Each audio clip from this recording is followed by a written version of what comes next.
আল্লাহ আমার রব, এই রবি আমার সব। দমে দমে তনু মনে তারি অনুভব। তোমার দুনিয়াতে আমি যেদিকে তাকাই, অথই নেই আমাতে ডুবে আছি সবাই।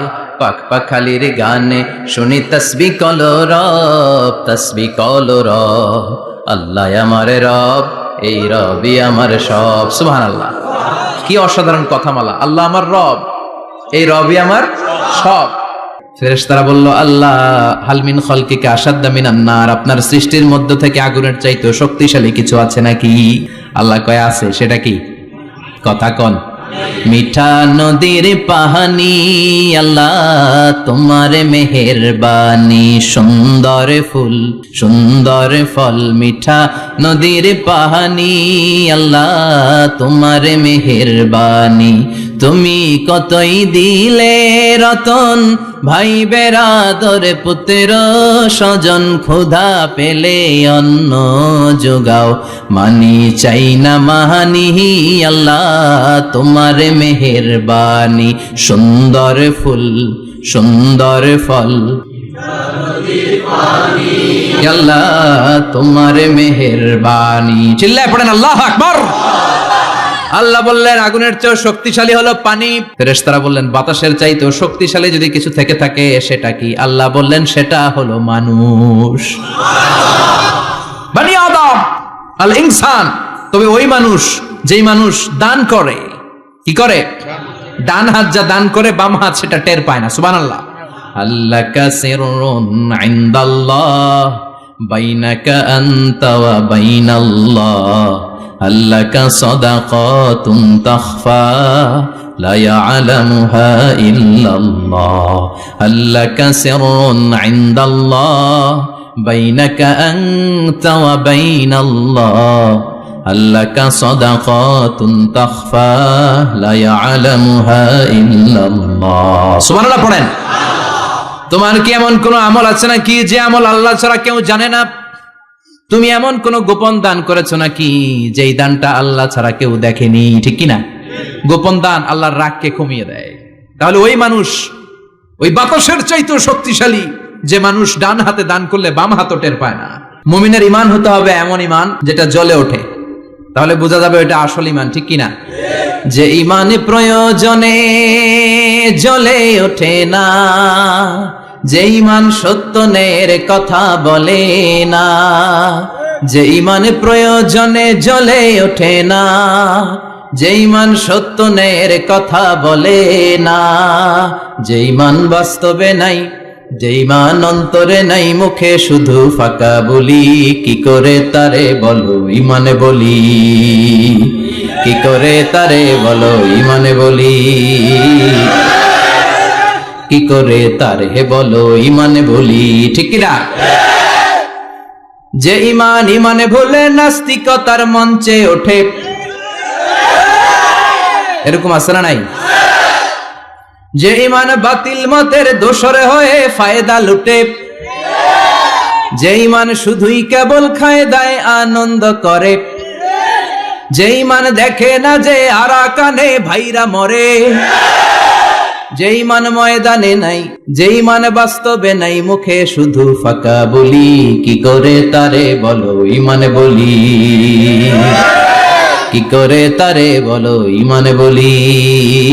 কি করে তারে বলো ঈমানে বলি? ঠিক না? এজন্য ঈমান হতে হবে পাক্কা ঈমান। ঈমান জ্বলে উঠতে হবে বারুদের মতো যদি অন্যায় দেখে। চিল্লা এখন ঠিক কিনা? লুকিয়ে লুকিয়ে ঈমান আনলো। ফেরাউনের বউ আসিয়া, অর্থমন্ত্রীর বউ, দুইজন মিলে ফেরাউনের কাছে ঘটনা পৌঁছে গেল, খবর পৌঁছে গেল। ফেরাউন ডেকে পাঠালো। দুধের বাচ্চাকে নিয়ে ফেরাউনের অর্থমন্ত্রীর বউ হাজির। কুখ্যাত সন্ত্রাসী ফেরাউনের নিজের বউ আসিয়াও হাজির। ফেরাউন বলে, এক আল্লাহর উপর কুফরির ঘোষণা দে, আল্লাহকে ভুলে যা, আমার পায়ের সামনে সেজদা দে, আমি মাফ করে দেব। আসিয়ার এক কথা, জীবন যাবে কিন্তু ঈমান যাবে। ফেরাউনের অর্থমন্ত্রীর স্ত্রীরও এক কথা, যে আল্লাহর কাছে আমরা মাথা নত করেছি, পৃথিবীর কোন শক্তির কাছে ওই মাথা নত হতে পারে না। ফেরাউন বলল, তাই নাকি? দেখি তোদের ঈমানের পাওয়ার কত বড়। অর্ডার করলো বিশাল বড় পাতিল নিয়ে আসো, কড়াই নিয়ে আসো, কড়াই ভর্তি তেল গরম করতে শুরু করো। টকবক টকবক করে কড়াইয়ের মধ্যে গরম তেল। ফেরাউন বলে, ও অর্থমন্ত্রীর স্ত্রী, তোমারে অনেক ভালো জানতাম, এখনই আমার পায়ের সামনে সেজদায় লুটিয়ে পড়ো, আল্লাহরে ছাড়ো, আমি তোরে ছেড়ে দেব। অর্থমন্ত্রীর বউ বলে, এত সোজা না। সুবহানাল্লাহ বলে। কি ইমান? ইমানের পথে অবিচল থেকে আমার মরণ যেন হয়, তোমারই কাছে মিনতি আমার, তোমারই কাছে মিনতি আমার, মহামহিম দয়াময়, ইমানের পথে অবিচল থেকে আমার মরণ যেন হয়। পড়েন আমিন। এক কথা, আল্লাহর সামনে মাথা নত করেছি, কারো সামনে করব না। আসিয়া কিন্তু দৃশ্যটা দেখেছে। ফেরাউন বলে, আসিয়া কত অন্তরঙ্গ সম্পর্ক আমাদের, আজীবন কত ভালোবাসা ছিল, কত খুনসুটি ছিল, কিন্তু আমার পায়ের মধ্যে সেজদা দিয়ে প্রমাণ করতে আমারে ভালোবাসিস।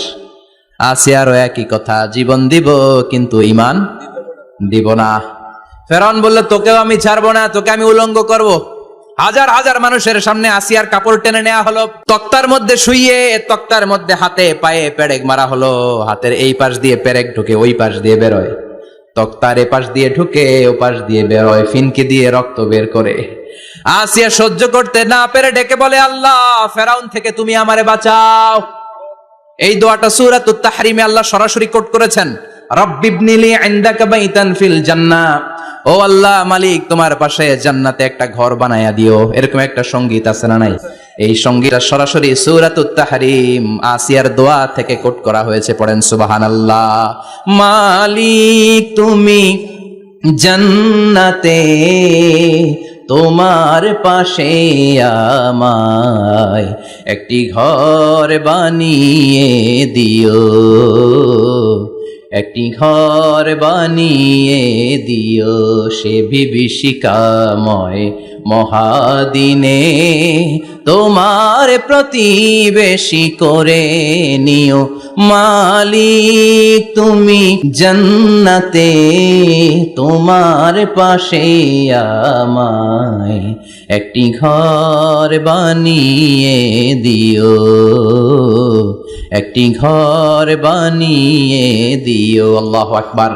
সেই 5000 বছর আগের দোয়া আজও আমরা তাফসীর মাহফিলে গান বানিয়ে বলি। আসিয়াকেও গরম তেলের মধ্যে ফেলে দেয়া হলো।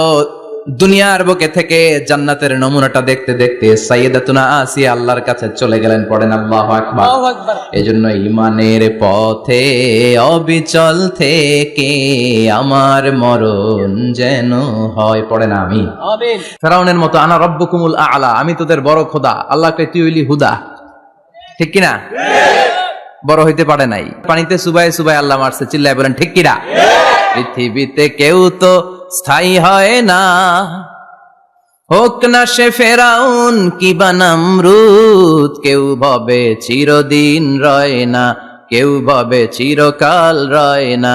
পৃথিবীতে কেউ তো স্থায়ী হয় না, হোক না সে ফেরাউন কিবা নমরুদ, কেউ ভাবে চিরদিন রয় না, কেউ ভাবে চিরকাল রয় না। চিল্লায় বলেন ঠিক কিনা?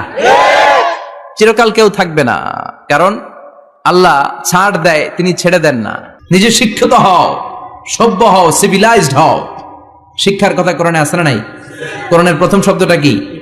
ইকরা। ইকরা মানে কি? সবাই বলেন প্রথম শব্দটা কি? আল কোরআনের প্রথম বাণী পড়ো, আল হাদিসে নবীর কথা পড়ো। আল কোরআনের প্রথম বাণী পড়ো, আল হাদিসে নবীর কথা পড়ো। পড়ে পড়ে শেখো, শিখে শিখে তুমি তোমার নিজের জীবন গড়ো। সুবহানাল্লাহ পড়ে। কোরআন পড়লেই জীবন গড়া যায়, ঠিক কিনা?